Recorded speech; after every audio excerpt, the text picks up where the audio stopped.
ট্রেনে, বাসে, বাজারে, চার দোকানে আলোচনাতে আসছে যে তৃণমূলকে চলে যেতে হবে।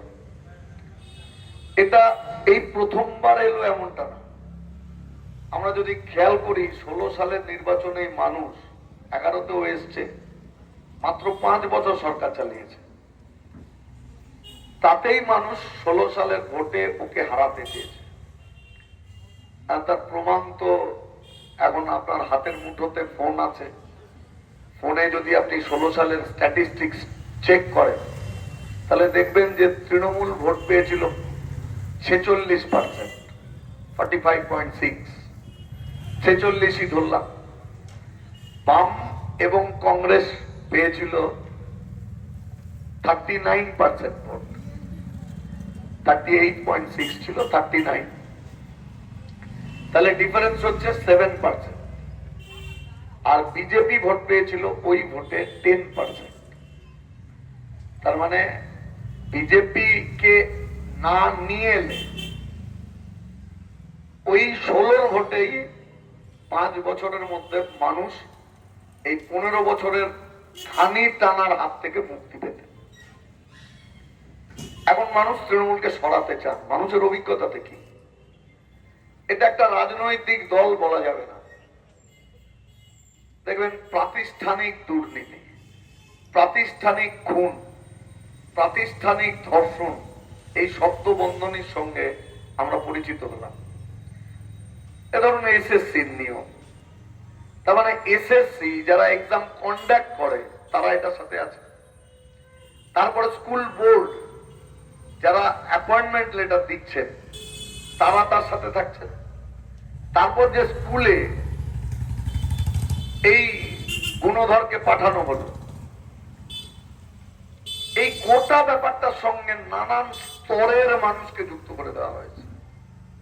কেউ কোনোখান থেকে বলেনি যে এত বড় একটা দুর্নীতি ঘটে যাচ্ছে। তারপর যখন বেরোলো, রাস্তাতে সিপিআইএম লড়াই করছে, আর আদালতের মধ্যে লড়াই করবার সব রকমের দুর্নীতির ক্ষেত্রে বিকাশ রঞ্জন ভট্টাচার্য। তারপরে সেটা খবর হলো। তারপরে বেশিরভাগ ক্ষেত্রে আদালত রায় দিলেন সিবিআই এনকোয়ারি হোক কি ইডি এনকোয়ারি হোক। এ সারদা থেকে শুরু হয়েছে। এ কোথায় গিয়ে থামবে যদি জনগণ একে না থামিয়ে দেয়? তাহলে বিকাশ দাদের সারাটা বছরের একটা বড় সময় কেটে যাচ্ছে। সরকার তারা যে দুর্নীতির সঙ্গে যুক্ত হয়েছেন গোটা ইনস্টিটিউশনকে যুক্ত করে, সেখানে কি করে তাকে থামানো যায়। এবার এই সিবিআই এনকোয়ারির দায়িত্ব নিল। দেখুন, আমার খারাপ লাগছে এই ভোটে পার্থ চট্টোপাধ্যায় আর ওর বান্ধবী অর্পিতা, এরা দুজন টিকিট পেল না। বাকি সব চোর চিটিংবাজ টিকিট পেয়ে গেছে। এই দুটো কেন বাকি থাকলো? ওকে রিজার্ভ বেঞ্চে রেখেছে, পরের ভোটে হয়তো দাঁড় করাবে। এইটা বাংলা। ওপর থেকে নিচ পর্যন্ত একটা পার্টির মাথা, সুপ্রিমো, আর পাড়ায় যে ছেলেটা তৃণমূল করে, একটা ভালো লোক নেই। গোটা পার্টিটা দাঁড়িয়ে আছে কিভাবে উপার্জন করব। এদের কোনো মায়া, মমতা, ভালোবাসা, আন্তরিকতা কোন একটা এলাকা, মানুষ কারো প্রতি থাকতে পারে? বাংলা, কথায় কথায় বাংলা, কারো প্রতি? এই যে ধরুন, মানে অকাট্য প্রমাণ কেমন নিজেদের কাজের মধ্যে দিয়ে রাখে। মোদী যে বিল আনতে চেয়েছিলেন মহিলা সংরক্ষণের নামে, ডিলিমিটেশন বিল, এটা হলে কি ভয়ঙ্কর হতো। এর সাথে বাংলা স্বার্থ কেমন যুক্ত। হিন্দি বলয়ের কয়েকটা স্টেট, তাদের এই 850 মতো এমপি হতো, তার সিংহভাগ এদের হাতে থাকতো। তার মানে এরা যা বলবে ভারত তাই, মানে এদের হাতের মুঠোয়। ভারতের 1300 রকমের ভাষা আছে, 8টা মূল ধর্মের, 6টা ধর্মের উৎপত্তি ভারত, প্রায় 4500 জাতি উপজাতি আছে। এত বৈচিত্র্যপূর্ণ একটা দেশ, এক একটা স্টেট যদি দেখেন তার ভাষা এবং সংস্কৃতির ভিন্নতা আছে।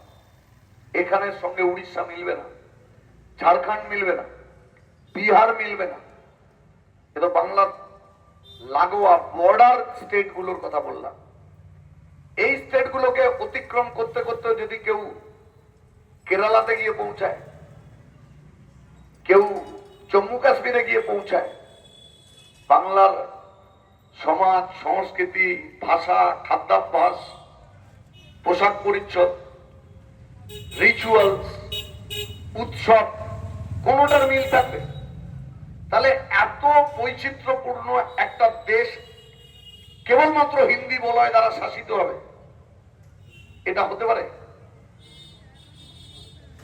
কিন্তু জন্ম নিয়ন্ত্রণ সরকারের পরিকল্পনা থাকলেও দক্ষিণ ভারত, পূর্ব ভারতে তা অনেকাংশে ইমপ্লিমেন্টেড হলেও যে উত্তর ভারতে তা হলো না, তাহলে তাকে উৎসাহিত করা হবে, তাকে পুরস্কৃত করা হবে, আর বাকিগুলো নয়।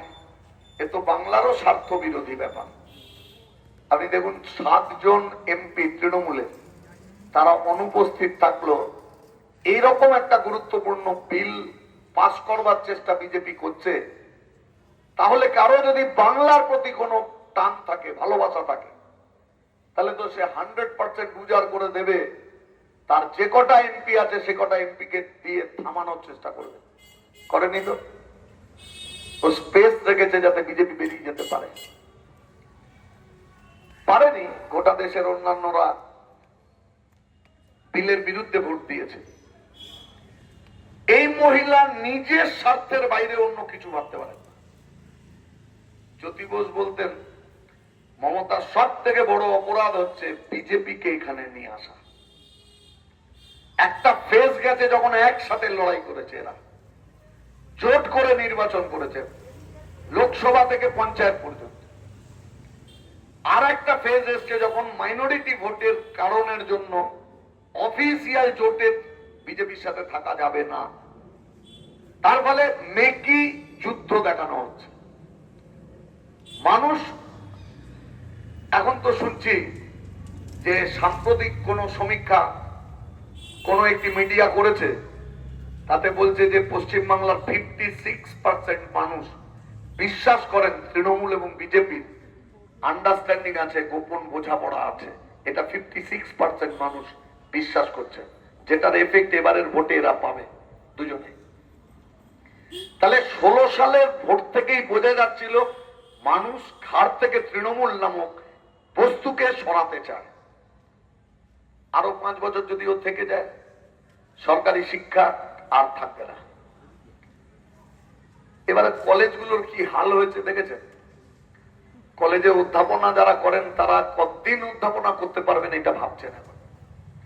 সরকারি কলেজে, বড় বড় কলেজ, সেখানে ভর্তি হতে 60টা, 65, 34 এবছরে ভর্তি হয়েছে।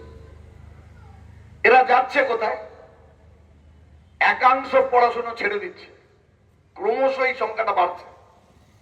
কারণ হচ্ছে পড়াশুনো করবার পরে গ্রাজুয়েশন করবে, মাস্টার্স করবে, তারপরে আছেটা কি? কাজ নেই তো কোথাও।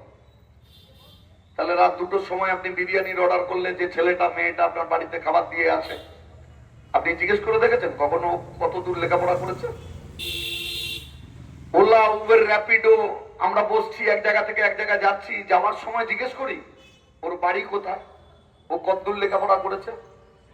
আমাদের অনেককে লজ্জা পেতে হবে ওদের ডিগ্রি জানলে। তাহলে ছোটরা দেখছে তাদের বড়দের হাল কি। কোন পেশা ছোট না, কিন্তু টোটো চালানোর জন্য মাস্টার্স করতে হয়। তাহলে এটা যখন স্কুল পড়ুয়া, কলেজ পড়ুয়া তারা জেনে যাবে, তখন আপনি বলতে পারেন বাবা ভালো করে পড়, মা ভালো করে পড়। কিন্তু ও জানে ওর পাড়াতে দাদা দিদিরা তারা আজকে কি করছে। তাহলে তৃণমূলের সব থেকে বড় অপরাধ হচ্ছে আমাদের জেনারেশনের পর জেনারেশন এই 15 বছর ধরে তারা তাদেরকে মূর্খ বানানোর জায়গায় যাচ্ছে। প্রচুর এই নির্বাচন নির্বাচন আজকে তো শেষ ধাপে এসছে, আমরা তো কাজ করছি অনেক দিন ধরে। আমি বলছি এই যে লাস্ট মাস তিনেক যত মিটিং করেছি গ্রামের দিকে, আমি জিজ্ঞেস করতাম যে কম বয়সী ছেলে মেয়েরা তাদের অবস্থা কি কি করছে। তো তারা বলেন যে বেশিরভাগ জায়গাতে 15 বছর বয়স থেকে পরিযায়ী শ্রমিক হয়ে বাইরে চলে যাচ্ছে কাজ করতে। মজুরির হাল, এখানে একজন ডেইলি লেবার 300 টাকা রোজগার করে। নিউ টাউনে একটা গ্রোয়িং সিটি, সেখানে মেরে কেটে 450, 400, 450 হতে পারে দৈনিক মজুরি। একজন মিস্ত্রি স্কিল্ড লেবার আমাদের রাজ্যে 800 থেকে 900 টাকা রোজগার করতে পারে দিনে। এটা যখন দক্ষিণ ভারতে যাচ্ছে, কেরালাতে যাচ্ছে, একজন ডেইলি লেবার সে প্রায় 900 থেকে 1000 টাকা, স্কিল্ড লেবার 1400 থেকে 1500 টাকা। তাহলে মজুরিতেও ভাড়া খেত।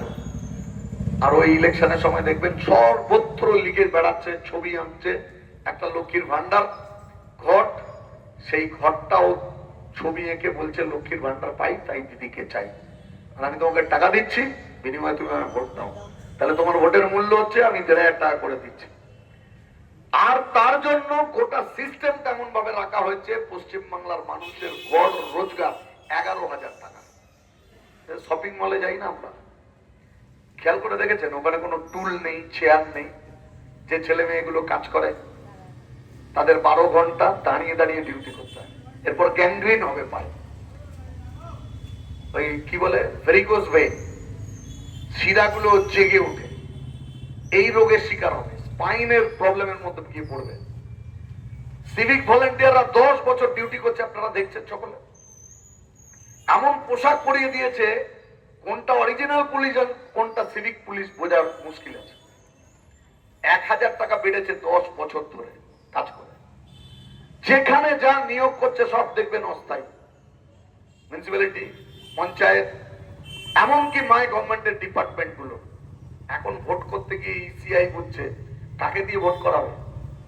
মমতা মোদির পাল্লায় পড়লে না, এরপরে ইসিআই কে এই যে গ্রুপ 4 S&IB সিকিউরিটি কোম্পানি, তারা সাপ্লাই দেয় সিকিউরিটি গার্ড। একদিন দেখবেন, বেশি দিন লাগবে না, 5-10 বছর বাদে ইসিআই কে সরকারি কর্মচারী তো কোথাও পাবে না, সবই তো অস্থায়ী। তখন ভোট করাতে গেলে হয়তো এই ধরনের সিকিউরিটি কোম্পানিকে বলতে হবে তুমি লোক দাও, সেই লোক দিয়ে। থানাকেও হয়তো তাই বলতে হবে, ওরাও তো পার্মানেন্ট নেই কেউ, সবই সিভিক। তাহলে এদেরকে দিয়ে সমাজ, এদেরকে দিয়ে নির্বাচন, এই সবটা চালাতে হবে, এমন একটা জায়গায় এরা নিয়ে এসছে। দেখবেন চারিদিকে ব্যানার, ফেসবুক, হোয়াটসঅ্যাপ, কি বলে ওই ইউটিউব ভিডিও আপনাকে দেখতেই হবে যে পাল্টানো দরকার, চাই বিজেপি সরকার। কি করবে? বলো শূন্যপদে নিয়োগ করে দেবো। দিদি শূন্যপদে নিয়োগ করছে না, 6 মাস টাইম ও নিয়োগ করে দেবে। তাহলে 12 বছর তুমি সরকারে আছো, তাহলে তুমি দয়া করে কেন্দ্রের সরকারের হাতে তো রাজ্যের থেকে অনেক বেশি জায়গা, তুমি গোটা দেশে নিয়োগ করলে না কেন? কে তোমায় আটকে ছিল? তুমি তো নিয়োগ করোনি। রেলে নিয়োগ নেই, পিএনটিতে নিয়োগ নেই, বিএসএনএল তুমি শেষ করে দিলে, ইন্স্যুরেন্স তুমি বেচে দিচ্ছ, যা কিছু সরকারের ছিল সবই তো বেচে দিলে। আদানি আম্বানি বড় লোক হলো, তাহলে তুমি কথা বলছো না? বড় করে লিখছে নারী সংগ্রাম, নারী মর্যাদা, সেটাকে ফিরিয়ে দিতে পারে বাংলায়, তাই পাল্টানো দরকার, চাই বিজেপি সরকার। কে বলছে? নরেন্দ্র মোদী বলছে 294 আসনে আমি। নরেন্দ্র মোদীর পাশে দাঁড়িয়ে থাকা লোক, রাম মন্দির উদ্বোধন হচ্ছে, তার নাম ব্রিজভূষণ। এই ব্রিজভূষণ হচ্ছে সেই ব্যক্তি, আমাদের যে মহিলা কুস্তিগিররা যার বিরুদ্ধে ওই ফেডারেশনের প্রেসিডেন্ট ছিলেন ভদ্রলোক, নাবালিকা থেকে যুবতী কুস্তিগির যারা পৃথিবীর মানে আন্তর্জাতিক নানান পুরস্কার নিয়ে দেশে ফিরেছেন, তারা যৌন লাঞ্ছনা, হেনস্থার অভিযোগ করছেন তার বিরুদ্ধে। আর সেই লোক প্রধানমন্ত্রী সঙ্গের লোক। এই যে উন্নাও হাতরাসের ঘটনা, উন্নাও নাবালিকা মেয়েটিকে ধর্ষণ করলো, গণধর্ষণ করলো। তার নেতা হচ্ছে কুলদীপ সিং সেঙ্গার, বিজেপির এমএলএ। গোটা পরিবারটাকে শেষ করবার জন্য ওর বাবাকে তুলে নিয়ে গেল কাস্টাডিতে, মেরে খুন করে দিল। কোর্টে বিচার হচ্ছে, পরিবার সমেত নির্যাতিতা মেয়েটি যখন যাচ্ছে আদালতে, ট্রাক দিয়ে মারিয়ে দিল। মেয়েটা বেঁচে গেল, কিন্তু ওর পরিবারের বাকিরা মারা গেল। এই হচ্ছে সাংঘাতিক বিজেপি। কি সাংঘাতিক! এই প্রথমবার পৃথিবীতে এর নজির নেই। একটা ভোট হতে যাচ্ছে, ভোটার লিস্টে এখন রেডি না। 21 তারিখ, 23-এ ভোট যাদের, 21 তারিখ পর্যন্ত ট্রাইব্যুনাল যাদেরকে ছাড় দেবে তারা ভোট দিতে পারবেন। এই আনসার্টেনিটি কেন? 68 লক্ষ লোককে বাদ দিয়ে সে জিততে চাইছে, মানে ভোটার লিস্ট থেকেই উড়িয়ে দিচ্ছে। তৃণমূল মৃত বা অ্যাবসেন্টি, অন্য জায়গায় চলে যাওয়া, স্থানান্তরিত, ভুতুড়ে বছরের পর বছর এইরকম নাম ভোটার লিস্টে রেখেছে ছাপ্পা দিয়ে জিতবে বলে। আর বিজেপি ভোটার লিস্টটাকেই উড়িয়ে দিচ্ছে নিজে জিতবে বলে। কেউ কেউ বলছেন, মজা লাগছে শুনতে, বলে এর থেকে আর কি খারাপ হবে? বিজেপি এলে এর থেকে কি খারাপ হবে? একটা নতুন যুক্তি। এর থেকে কি খারাপ হবে মানে আপনি মেনে নিচ্ছেন যেটাকে দিয়ে ভাবছেন সেটা খারাপ, তুলনা করছেন এর থেকে আর কত খারাপ হবে। তার মানে আপনার মনের মধ্যে এটাও আছে যে তৃণমূলের থেকেও খারাপ হতে পারে, বা তৃণমূলের সঙ্গে একবার খারাপের দিক থেকে। তাহলে আপনি বদলাতে চাইছেন কেন? যদি ওই খারাপই হয় তাহলে আপনি তার স্টেক নিচ্ছেন কেন? আমরা বলতে চাইছি এই দুয়ের বিরুদ্ধে মানুষকে দাঁড়াতে হবে। আমি আমার কথা গুটিয়ে নিয়ে আসি। আমি সেই মানুষকে বলছি যারা মনে করেন যে বিজেপিকে দিয়ে তৃণমূলকে হারানো যায়, তাদের সিদ্ধান্ত তো তারাই নেবে। আমরা বড় জোর আপনার কাছে যুক্তি এবং তথ্য দিতে পারি। যাদবপুরের মানুষ অত্যন্ত সচেতন মানুষ, শিক্ষিত মানুষ। আপনারা আপনাদের অভিজ্ঞতায় এবং বিবেচনা তার উপরে দাঁড়িয়ে সঠিক সিদ্ধান্ত নেবেন। আমরা বলছি আপনি 49 বার চেষ্টা করলেও বিজেপিকে দিয়ে তৃণমূলকে হারাতে পারবেন না। মানুষ চেষ্টা করছেন 7টা নির্বাচন, যারা এই পাল্লায় পড়েছেন। দেখুন, 18-র পঞ্চায়েত, 19-এর লোকসভা, 21-এর বিধানসভা, 22-এর পৌরসভা, 23-এর পঞ্চায়েত, 24-এর লোকসভা। যে মানুষ বিজেপিকে দিয়ে তৃণমূলকে সরিয়ে পরে বামেদের গল্প বলেন, ওই আরএসএস এর ছাড়া কথা, আগে রাম পরে বাম, তারা কি পেয়েছেন? 7 চেষ্টা করেছেন, পুরনো অভ্যাস ছেড়ে। হয়তো মনের মধ্যে যন্ত্রণা হয়েছে যে সিপিআইএম কে ভোট দিতাম, বাবা দিত, কাকা দিত, মা দিত, আমি দিচ্ছি সিপিআইএম এর বিরুদ্ধে ভোট। হয়তো কষ্টও পেয়েছেন, কিন্তু আপনি ভেবেছেন যে তৃণমূলকে আমি হাঁটাতে চাই। পাবলিক বলেছে, মিডিয়া বলেছে, আপনার অজান্তে মস্তিষ্কের মধ্যে ঢুকে গিয়েছে 19-এ ওকে হাঁটিয়ে নি, 21-এর লেফট ফ্রন্ট চলে আসবে। বারে বারে এর শিকার হয়েছেন। তারপর কি পেয়েছেন? 19 সালে লোকসভা ভোটে নরেন্দ্র মোদীর পার্টি বিজেপি আমাদের স্টেটে এই প্রথম এতগুলো আসন জিতে 18টা আসন জিতে গেল। তৃণমূল জিতলো 22টা আসন, মাত্র 4টের ব্যবধান। এর মধ্যে যদি বিধানসভা ধরা যায়, তাহলে 19 সালের ভোটে বিজেপি এগিয়েছিল 121টা বিধানসভায়, আর তৃণমূল এগিয়েছিল 164টা বিধানসভায়। তার মানে 32টা ডিফারেন্স হয়। 21 সালে স্লোগান ছিল 19-এ হাফ, 21-এ সাফ। মনে করে দেখুন, পাড়ায় পাড়ায় রবীন্দ্রনাথের মতো লম্বা দাড়ি রেখে নরেন্দ্র মোদী ঘুরে বেরিয়েছেন। বাঙালি সেন্টিমেন্ট, রবীন্দ্রনাথ করলে বোধহয় ভোট বেশি পাওয়া যাবে। বিদ্যাসাগরকেও ছাড়েননি, টেনে নিয়ে এসছেন তাকেও, লাটালাটি কলেজ স্ট্রিটে। এরোপ্লেন দাঁড়িয়ে থাকতো দমদম এয়ারপোর্টে, এক গাদা তৃণমূলের লোক প্রত্যেক দিন তাতে উঠত, পরের দিন দিল্লির থেকে গেরুয়া নিয়ে ফিরে অক্সিজেনের অভাবে বিজেপিতে যোগদান করেছে বলে বলতো। তৃণমূল দলটা খোলা হয় যে লোকটি সই করে খুলেছিল, তার নাম মুকুল রায়। এই মুকুল রায় বিজেপিকে ট্রেন্ড করতে আমার ধারণা কালীঘাট থেকেই পাঠানো হয়েছিল। আমার ধারণা কালীঘাট থেকেই আজকে শুভেন্দুকে ওখানে রাখা হয়েছে। মুকুল রায় পরবর্তীকালে কালীঘাটে যুক্ত বা যোগাযোগ করেছেন। শুভেন্দুও তার জীবদ্দশায় কালীঘাটে যোগাযোগ করবেন। এই নির্বাচনের পরে, আরেকটা নির্বাচনের পরে, হোয়াট এভার করবেন। যাই হোক, রেজাল্ট কি হলো? মানুষ তো 19-এ উড়িয়ে ভোট দিয়ে দিলেন। বিজেপিকে দিয়ে তৃণমূলকে হারাতেই হবে। 121 থেকে বিজেপি পাহাড়ের তলায় গিয়ে পড়লো 77, আর চোরচিটিং বাজরা 164 থেকে উঠলো 213। দুর্ঘটনা একবার হয়, ফিরে ফিরে তো হয় না। 2024-এর ভোট 22 থেকে 29-এ উঠে গেল তৃণমূল, আর 18 থেকে 12-তে এলো বিজেপি। এখন তো এআই এর যুগ, ভিডিও করছে, গানও তৈরি হচ্ছে, গান লিখে দিচ্ছে, সুর দিচ্ছে। এই যে কলতানের গান এবারের ইলেকশনে হিট গান, কলতানের গান। তো সেই কলতানের গান কে লিখেছে, কে সুর দিয়েছে? তা আমি জিজ্ঞেস করলাম, আরে কে সুর দিল? বললো এআই দিয়েছে। আমার গাইলো কে? ভোকাল কার? বলে এআই গেয়েছে। তা বোঝেন খেলা। তা আমি এরকম 5টা এআই টুলকে এই সমস্ত লেফটকে দিইনি। লেফট সম্পর্কে কোনো ভালো কথা বলি, যা কথা বলেছি সেটা টিএমসির বিরুদ্ধেই যাওয়া। 24-এর ভোটের পরে বড় ইভেন্ট মানে হচ্ছে আরজিকর, তারপরে এসআইআর, তাহলে 24-এর যা রেজাল্ট হয়েছে, তারপরে এই দুটো বিগ ইভেন্ট, এরপরে 26,000 নিয়োগ দুর্নীতি, সবকটা তৃণমূলের বিরুদ্ধে যাচ্ছে।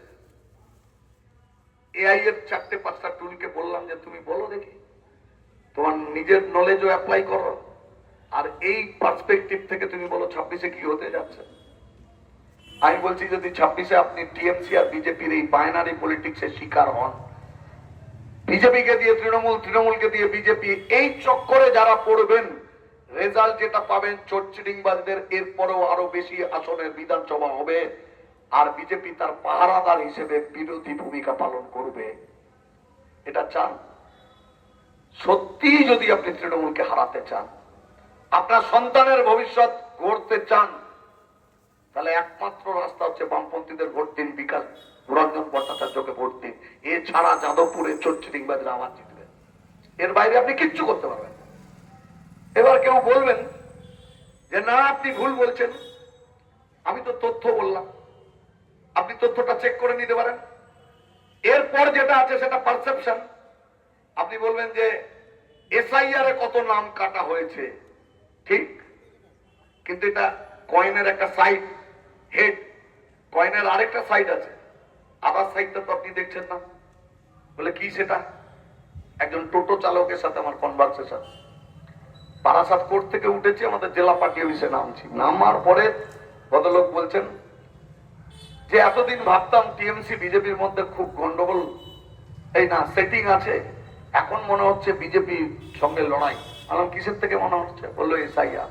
আমি ওকে কয়েনের একটা সাইড যেটা উনি দেখছেন আর একটা সাইড দেখছেন না, সেটা বললো কি সেটা?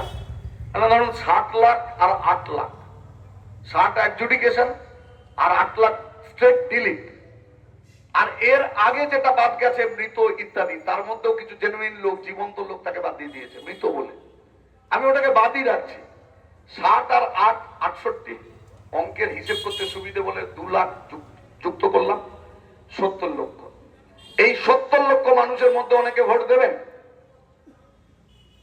নাম উঠলো পড়ে, কিন্তু নাম উঠুক বা না উঠুক, এই 70 লক্ষ মানুষের বহু রাত কেড়ে নিয়েছে বিজেপি কমিশনকে দিয়ে। তৃণমূলেরও দায় আছে, তার সরকারি কর্মচারীরা তার। এই যে কেড়ে নিল, আশঙ্কা ঢুকিয়ে দিল গোটা পরিবারের মধ্যে, কাল কি হবে, পরশু কি হবে, তার ব্যাংক অ্যাকাউন্ট চলবে, তার চাকরি থাকবে, জায়গা জমি বিক্রি করার ক্ষমতা তার থাকবে, আইনি অধিকার থাকবে? এই মানুষ রিভেঞ্জ নেবেন। আপনি যদি এর প্রত্যেকটি ভোটারের পেছনে তার পরিবারের নাম থাকা 3 জন লোকের কথা ভাবেন, 70-কে 3 দিয়ে গুণ করলে 2,10,00,000 হয়। তর্কের খাতিরে যদি ধরে নিয়ে এর মধ্যে 60 লাখ লোক এত কিছুর পরেও বিজেপিকে ভোট দেবে বলে ঠিক করে, তাহলে 1.5 কোটি লোক থাকে। তাহলে একটা ইলেকশন হতে যাচ্ছে, 7 কোটির কাছাকাছি যদি লোকে ভোট দেয় বা তার থেকে কিছু কম যদি ভোট পড়ে, তাহলে প্রথমেই বিজেপি 1.5 কোটি লোককে তার বিরুদ্ধে নিয়ে নিয়েছে। তো দান ছেড়েই দিয়েছে, এখানেই বোঝা যায়। বাঙালি হেনস্থা গত বছরের এই জুন মাস কি মে মাস সেই সময় থেকে হচ্ছে। আজকের সময়কালের হিসেব করতে গেলে 9-10 মাস আগে। আচ্ছা, এখনো গভর্নমেন্টে আসতে চায়, সিরিয়াস যদি হয় বিজেপি, তাহলে 9-10 মাস আগে বাঙালিদের হেনস্থা করতো। 21শে জুলাই এর মঞ্চ থেকে মমতা কি বলেছিল? বলে আমি বাংলা ভাষা সংস্কৃতির জন্য আন্দোলন করবো 26 অব্দি। উনি কেন 27 অব্দি করবেন না? 28, 29, 30 অব্দি কেন করবেন না? 26 অব্দি কেন? বাঙালি হেনস্থা হচ্ছে একটা ইলেকশন প্রজেক্ট, ঠিক সেরকম এসআইআর একটা ইলেকশন প্রজেক্ট। তাহলে এর থেকে মমতার সুবিধে হবে, ও মাইনরিটি কমিউনিটির কাছে গিয়ে বলবে যে দেখেছো তোমার নাম এখন অ্যাডজুডিকেশনে রাখছে, আর এরপরে তোমাকে ঘাড় ধাক্কা দিয়ে বাংলাদেশে পাঠিয়ে দেবে, তোমাকে বাঁচাতে একমাত্র আমি পারি, আমার হাতে গভর্নমেন্ট আছে, তুমি আমাকে ভোট দাও। তাহলে ভেঙে যাওয়া ভোট জোড়া দেওয়ার দায়িত্ব গ্রহণ করছে বিজেপি। ও কিছুটা বুঝলেন, আমি বুঝলাম যে পুরোপুরি বুঝলেন না। তারপরে উনি বললেন যে না, আসলে কি জানেন, এই যে 70-30 মানে শুভেন্দুর কথা, বিজেপির কথা রোজ যেটা উচ্চারণ করে যান, হিন্দু আর মুসলমানকে ভাগ করতে হবে। বাংলার রাজনীতি এর উপরে ছিল না। 70 হিন্দু আর 30 মুসলমান, 70 যদি এক কাট্টা হয় তাহলে কি করে জিতবে? তাই বললাম আবার আপনি হেড দেখলেন, টেল দেখলেন না। বলে কি সেটা? বললাম যে আপনি বাংলাদেশে ভোট দেখেছেন? বললো হ্যাঁ, বিএনপি জিতেছে। বললাম যে ওই যে হেডটা দেখেছেন, টেলটা দেখলেন না। তেলে আছে যেটা বাংলাদেশের মানুষ জামাতকে হারিয়েছে, শুধু না ওর জামানত জব্দ করে দিয়েছে বেশিরভাগ জায়গায়। জামাত কি চেয়েছিল? এখানে বিজেপি আরএসএস 70 ভাগকে 1 করে ভোটে জিততে চেয়েছে। এর থেকে প্রবাবিলিটি অঙ্ক যদি কেউ করেন, তাহলে বেশি প্রবাবিলিটি হচ্ছে 90 ভাগকে 1 করতে চেয়ে সরকারে আসা। এপার বাংলা থেকে ওপার বাংলায় ধর্মীয় প্রবণতা বেশি। তাহলে জামাত হিন্দু বিদ্বেষ জাগালো, ভারত বিরোধী বিদ্বেষ জাগালো, 90 ভাগ মুসলমান টার্গেট। এই 90 ভাগের মধ্যে অধিকাংশের ভোট পেয়ে ও গভর্নমেন্টে আসতে চায়, এক ধর্মের বাংলাদেশ তৈরি করতে চায়।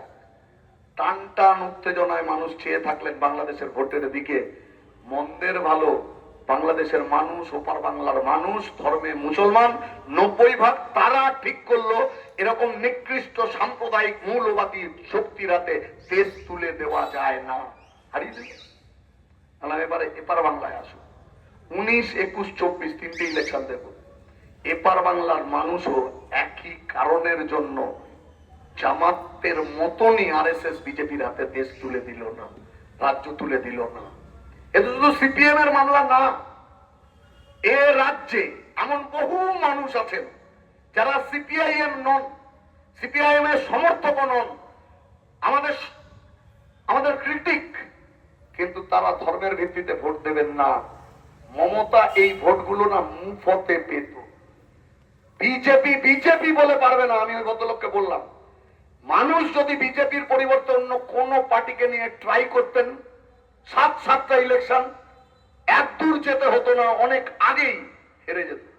21 সালে গভর্নমেন্ট হতো না মমতার, 21 সালে চলে যেতে হতো। এখান থেকেই তো 16 সালের পরে ও একে তৈরি করেছে।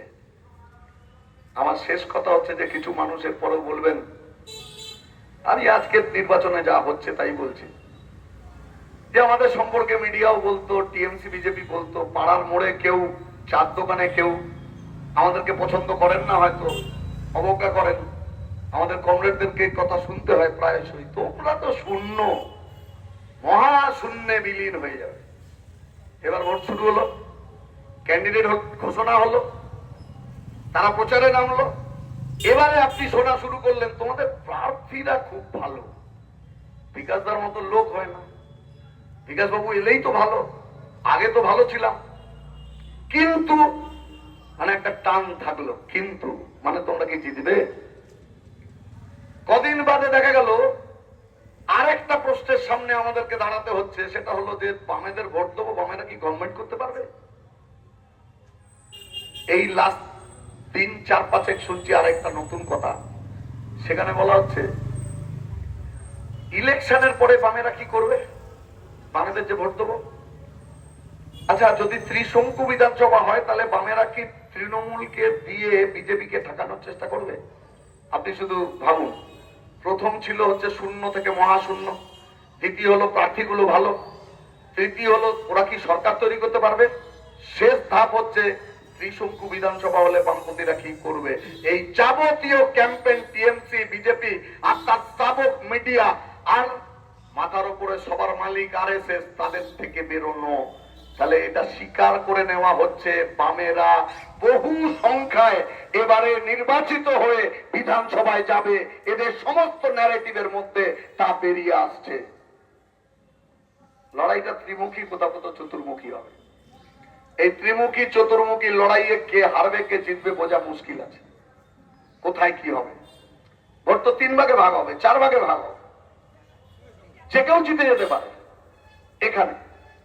এখন এই যে পরিস্থিতির পরিবর্তন ঘটলো, তার আরেকটা প্রমাণ, অকাট্য প্রমাণ আমি আপনাদের কাছে হাজির করেই শেষ করব। সেটা হলো সুকান্ত মজুমদার 3 দিন আগে বিজেপি সভাপতি ছিলেন, কেন্দ্রীয় মন্ত্রী, তিনি, তার একটা ভিডিও ভাইরাল হয়ে গেছে, অনেকে দেখেছেন। যদি কেউ যারা শুনছেন ঘর থেকে দূর থেকে, তাদের বলবো যদি বিশ্বাস না হয় ইউটিউবে গিয়ে সার্চ করুন। সুকান্ত মজুমদার বলছেন বিজেপিকে ভোট দিন, না পারলে তৃণমূলকে দিন, কিন্তু বামপন্থীদের দেবেন না। আর দিদির স্নেহধন্য শওকত মোল্লা, তার আগে দিদি বলেছেন যারা জিততে পারবে না ভোট দেবেন না, ডান বাম এক হয়ে যেতে হবে এসআইআর এর বিরুদ্ধে। আর লাস্ট বললো শওকত মোল্লা তৃণমূলকে ভোট দাও, যদি না পারো বিজেপিকে দাও, কিন্তু বামপন্থীদের দিও না। তাহলে দুজনের যারা শূন্যে মহাশূন্যে চলে যাবে, তাদের ভোট নিয়ে এত মাথা ব্যথা কেন? 12 বছর একজন সরকার চালাচ্ছে, কেন নরেন্দ্র মোদী বলতে পারছে না আমি গভর্নমেন্ট করব? কেন কনফিডেন্ট নয় 15 বছর সরকার চালানোর পরও মমতা বন্দ্যোপাধ্যায় বলতে পারছেন না কেন আমরা সরকার তৈরি করব? দুজনের পাখির চোখ হয়ে দাঁড়াচ্ছে বামপন্থী ভোট কেন? তার কারণ আপনি বুঝে গিয়েছেন বিকাশ দ্বারা জিতবে আর বিধানসভায় যাবে। সংখ্যা কত হবে তা তো মানুষ ঠিক করবে। ত্রিমুখী চতুর্মুখী লড়াইয়ে 50 হবে, 100 হবে, 150 হবে, 200 হবে, মানুষের দরবারে ঠিক হবে কি হবে। কিন্তু টিএমসি বিজেপির বাইনারি 2026-এর ভোটে ফিনিশ হয়ে যাচ্ছে, এ নিয়ে কোনো সন্দেহ নেই। নতুন ইতিহাস রচনা করবার সময় আমরা এসেছি। যাদবপুরের মানুষের কাছে বলবো যে বিকাশ রঞ্জন ভট্টাচার্য যদি ক্যান্ডিডেট, সেখানে আপনার কি আর দ্বিতীয় নাম তৃতীয় নাম ভাববার অবকাশ আছে? তাহলে বাংলা, তার সম্মান, তার মর্যাদা, তাকে হারাতে হয়।